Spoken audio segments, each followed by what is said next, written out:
ये मोला निकला गे रानी लाली लाली लुगड़ा हाथों मोला निकला गे रानी लाली लाली लुगड़ा हाथों मोला निकला गे रानी लाली लाली लुगड़ा हाथों मोला निकला गे रानी लाली लाली लुगड़ा हाथों लाली लाली लुगड़ा हाथों बदल बदल गया हाथों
ये जामुन डारवो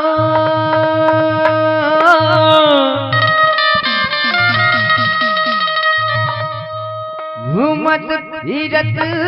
मयारू सुमन ये अमर पारा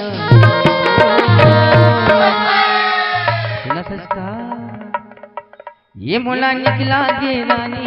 लाली लाली लुगड़ा हाथों मोला निकला गे रानी लाली लाली लुगड़ा हाथों मोला निकला गे रानी लाली लाली लुगड़ा हाथों लाली लाली लुगड़ा हाथों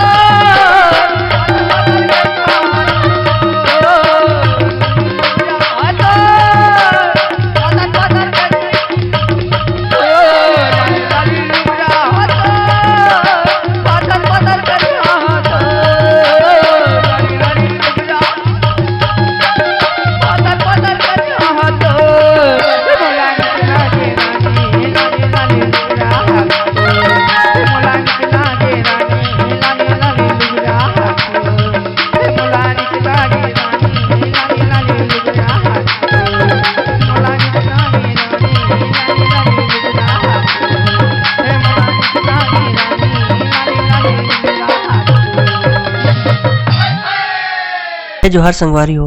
अगर आप मन ला हमार वीडियो पसंद है सोही तो वीडियो ला लाइक करो और चैनल ला सब्सक्राइब जरूर करो और हाँ बेल आइकन ला जरूर दबाओ ताकि हमार नवा अवैया वीडियो आप मन ला सबले पहले मिले। जय जोहार, जय छत्तीसगढ़।